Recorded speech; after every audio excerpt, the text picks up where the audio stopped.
नमस्कार, आप सभी का एक बार फिर से स्वागत है हमारे चैनल संस्कारी बेटी पे।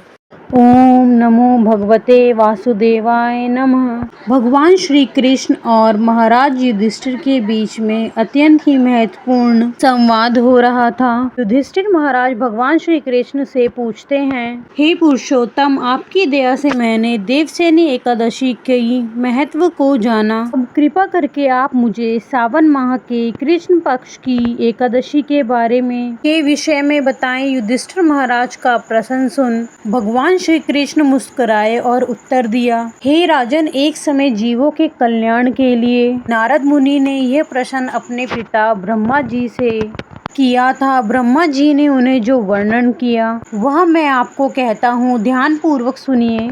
हे पितामह, क्या आप मुझे सावन माह में कृष्ण पक्ष में आने वाली एकादशी के विषय में बता सकते हैं? हाँ वत्स, सावन माह में कृष्ण पक्ष में आने वाली एकादशी को कामिका एकादशी कहते हैं। इसकी महिमा इतनी दिव्य है कि इसके श्रवण मात्र से अश्वमेघ यज्ञों का फल प्राप्त होता है। इस दिन जो व्यक्ति तुलसी दल से भगवान श्री हरि की पूजा करता है उसे स्वर्ण और चांदी दान करने के समान फल प्राप्त होता है।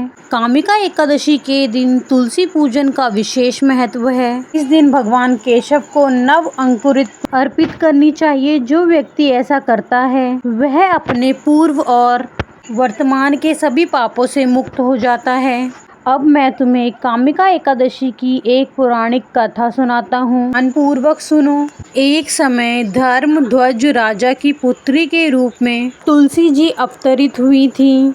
उस समय भगवान नारायण की तपस्या हेतु वो अनेकों तीर्थ स्थान पर भ्रमण कर रही थीं।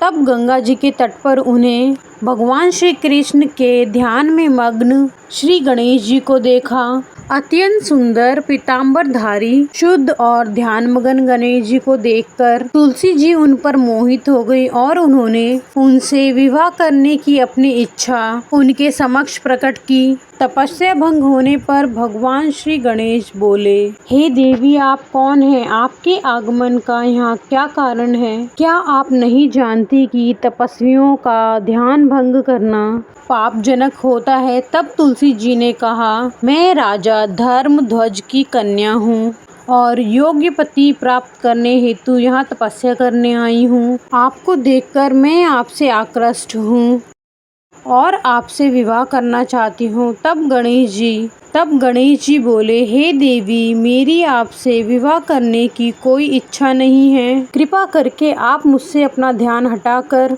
किसी और योग्य वर की तलाश करें। श्री गणेश जी के ऐसे वचन सुनकर तुलसी जी को क्रोध आ गया और वो बोली, अगर आप मुझसे विवाह नहीं करना चाहते तो आपका विवाह 2 कन्याओं से होगा। ऐसा कहकर वो गणेश जी के गजमुख का उपहास उड़ाने लगी और गणेश जी का उपहास करने लगी।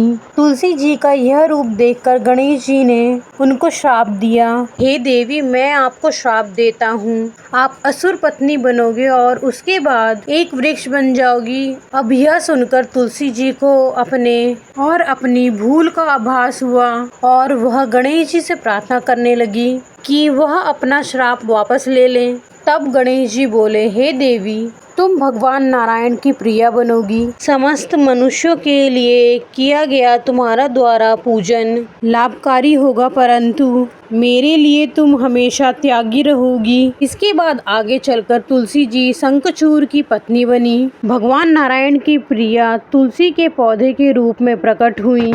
आगे भगवान श्री कृष्ण कहते हैं, जो व्यक्ति कामिका एकादशी के व्रत का पालन करता है उसे संपूर्ण पृथ्वी के दान बछड़े समेत किए गए गाय के दान के समान फल प्राप्त होता है। यह एकादशी सबसे शुद्धतम है और पापों का नाश करने में सबसे प्रबल है। आपको ये जानकारी कैसी लगी? कृपया कमेंट करके बताएं और हमारे चैनल संस्कारी बेटी को लाइक एंड सब्सक्राइब करें। धन्यवाद। ओम नमः शिवाय।